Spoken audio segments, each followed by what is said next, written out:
Alright, tonight I'm going to take a look at this French Hornby, it's a Tzb engine, and this is a new acquisition I got, and I'm not going to say it's rare or anything, but it doesn't come up as often as some items do, and because I snagged it when I could. There's some good and bad points to this engine, and the good points are it looks really cool. It's got two operating pantographs on top. It's made for the French SNCF railroad lines, which if somebody could speak French, I'm sure they could pronounce it, and I'm not even going to try. It's a BB 13001.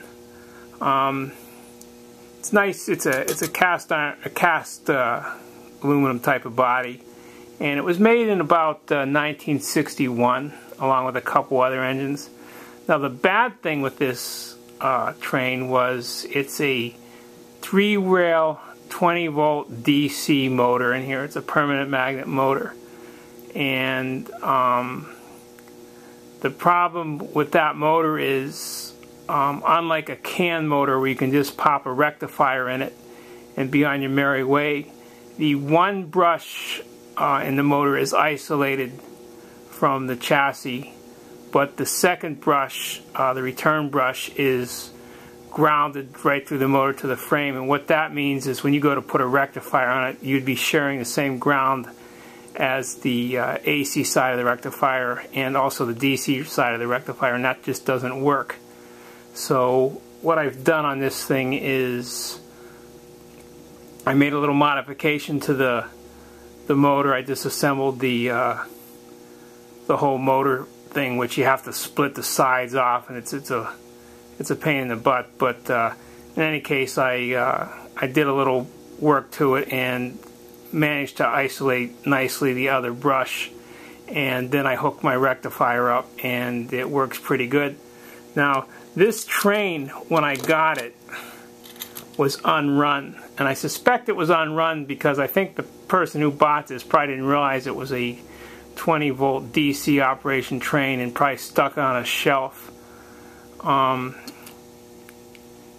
If you look, I don't know if you can see go with this camera, it's got on the front power truck, it's got 4 traction tires, and the pickups, spring-loaded pickups, are on the front. And what I've done on this train, and it's not a permanent modification, or it didn't harm it in any way, but I pulled a little inserted pin out and replaced it with a Lionel type pre-war coupler, because I have cars that look nicer with this engine. I had some Hornby type cars, but they're the bigger passenger cars, and and even some of the bigger freight cars, and they just don't look right with this engine. And I think if you bought this thing normally, it came with the Hornby 4-wheel type cars, which were the smaller cars. So at this point, I'm not going to go out and try and invest a bunch of money into collecting all these Hornby trains, because it's not really my field, and they tend to be a little pricey sometimes too. Now I have some earlier Hornby trains, French Hornby trains from the I want to say they're from the 30s, and the quality is quite different than this piece. This is kind of, in my eyes, a little bit of a low quality train. The sides of the engine housing are crimped on, and it's just not the exact same quality that the earlier Hornby train had. Although it's not bad, and it's not a bad little engine. It's got 2 little. See if I can tip this up here.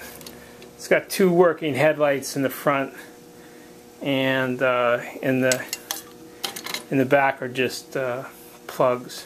But all in all, I was glad to have this thing, and I'm glad I got it to work on the layout. So what I'm going to do is I'm going to hook it up to a couple of my Lionel 4-wheel cars, and they're sized pretty well for this engine. So I'll send it around the layout a couple of times so you can get a look at how it runs.